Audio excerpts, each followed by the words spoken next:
Pastor, esse assunto é um assunto complexo, que causa muito debate, né? Mas eu gosto da forma como o senhor explica, porque é uma forma muito simples. De fato, o senhor consegue entrar em textos bem difíceis que vai trazer uma explicação um pouco mais prolongada, mas também o senhor consegue falar de uma forma simples para as pessoas entenderem. Isso é uma coisa chamada didática, né? Acho que tem tudo a ver com o que o senhor faz há muitos anos, né? Sim. Como que o senhor aprendeu essa didática, assim, de explicar conteúdo? Porque, assim, eu tô fazendo jornalismo, né? E um dos papéis do jornalista é ele pegar algo difícil de ser, algo técnico difícil de ser dito e transformar isso de uma forma simples para que a grande massa entenda. Como o senhor aprendeu isso? É um talento natural? É um dom que o senhor desenvolveu? Claro que Deus lhe deu, mas como é que o senhor estudou essa parte de didática? Como o senhor transmitiu um conhecimento bem técnico teologicamente, de uma forma que as pessoas entendam? Como é que o senhor desenvolveu isso? Olha, a primeira coisa é dom de Deus. Né? Deus, ele prepara, escolhe pessoas para missões e ele dá os dons. E o dom não é para o nosso ego ou para achar melhor do que qualquer outro, é para ser usado na obra. Né? É por isso que Paulo vai dizer assim: ai de mim se não pregar o evangelho. Não é porque Deus o puniria se não fizesse, mas porque ele tinha uma consciência tão grande que ele foi criado para aquilo, que Deus o chamou para fazer aquilo, que é como um passarinho. O passarinho foi feito para quê? Para voar. Se você prende o passarinho numa gaiola, o propósito da existência dele não vai ser cumprido. E aí ele vai ficar triste, depressivo, vai ter uma expectativa de vida bem menor, a chance de adoecer é grande. Então eu costumo falar, esse é o segredo da vida cristã. É você identificar qual é o seu chamado, o que Deus te criou para fazer, e ele vai ter te dado dons para isso, aptidões, coisas que naturalmente você já vai ser bom e já vai gostar de fazer. E aí você tem que trabalhar no que te compete a você, de se capacitar o melhor que você puder para poder exercer da melhor forma possível aquele chamado que Deus te deu. Né? E é isso. Eu reconheci em um determinado momento da minha vida que eu tinha esse dom, aceitei servir a Deus por meio desse dom e no que compete a mim me capacitei da melhor forma possível. Né? E eu posso dizer assim que dessa parte de didática, de ser um professor, é uma coisa também que já está no sangue da minha família. Eu acho que eu tenho uma veia para isso, porque a minha mãe foi professora a vida inteira. Então eu cresci vendo ela ser professora e como ela fazia as coisas. Né? Então eu acho até que a questão genética, vamos dizer assim, influencia bastante nisso. Para você ter uma ideia, eu nem sei se você vai saber o que é isso que eu vou falar, mas quando eu era criancinha... Não sou tão jovem assim. Quando eu era criancinha, existia um aparelho chamado mimeógrafo. Você sabe o que é um mimeógrafo? Eu ouvi falar, não lembro Mimeógrafo era o seguinte: você queria fazer desenhar algo, escrever algo em alguma folha e querer fazer várias cópias iguais. Então você fazia numa matriz de papel carbono, ele tinha um rolo e que você ia colocando folhas de um lado e girando uma manivela e ele imprimia aquilo na folha sulfite e ela saía como uma cópia do outro lado. A minha mãe tinha um desse. E eu me lembro várias vezes de, quando eu era criancinha, eu ajudava ela a reproduzir as folhas no mimeógrafo. Ela fazia a atividade lá à noite, isso, e aí ela ia rodando e me entregando as folhas para eu distribuir, para ir secando.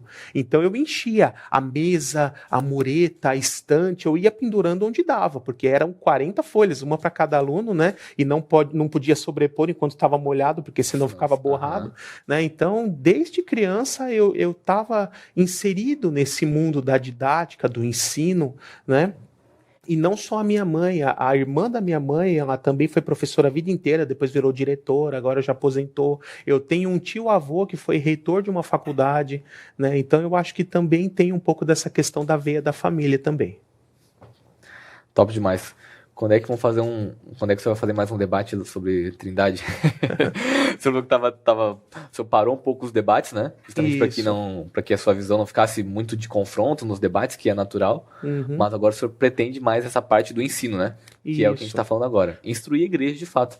Porque hoje, claro que o debate, para quem já conhece os textos, para quem tem essa curiosidade de entender quem defende os pontos, é importante. Mas eu acredito também que o ensino ele é o que dá sentido, né, pastor?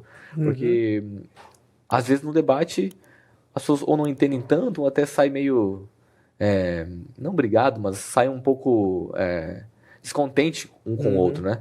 Mas o ensino não. O ensino edifica, o ensino ele cresce o corpo de Cristo, ele amadurece. Todos nós estamos caminhando para a maturidade cristã todos os dias. Então o ensino faz essa parte, né? A importância de você conhecer a Bíblia, aprender com bons professores, aprender em boas instituições. Eu acho que isso é o que está no seu coração agora, né? Uhum. E até o formato de debates, ele não é um formato feito para ensinar, para ser didático, né? Porque em 3 minutos ali numa resposta, depois mais 3 numa tréplica, você não vai ter condição de pegar um texto, esmiuçar em detalhes. Então, eu acho que até para ser um pouco mais proveitoso, teria que ser assim, por exemplo, meia hora para um, e ele expõe toda a vertente dele, os textos que embasam tudo, e depois meia hora para o outro, né? E não esse ping-pong, né? Como são nos debates de hoje em dia. Ele tem, parece que hoje em dia ele tem muito mais aquele negócio igual do time preferido de futebol, né? Quem torce para o time paixões. A vai continuar torcendo, quem torce para o B vai continuar torcendo.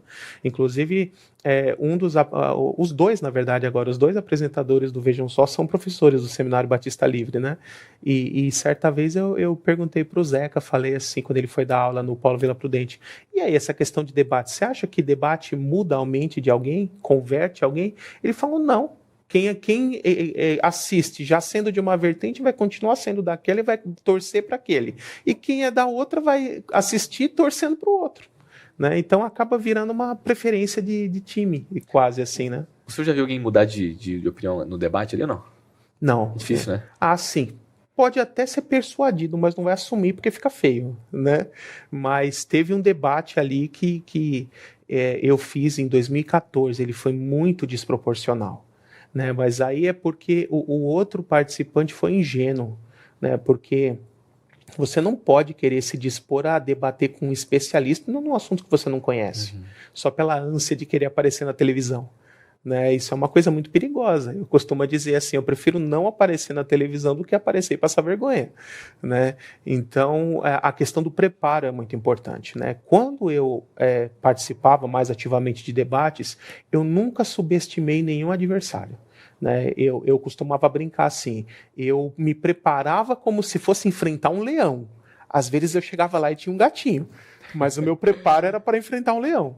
Né? Então, eu estudava quem era o outro participante, assistia vídeos dele, via o que ele defendia, preparava respostas para possíveis perguntas dele, preparava perguntas, eu fazia todo um trabalho mesmo, eu não ia de alegre ali no debate, né? E por isso que, conforme os relatos dos meus colegas, eu sempre fui muito bem sucedido nos debates, né? Porque tinha todo esse preparo. Show de bola, pastor.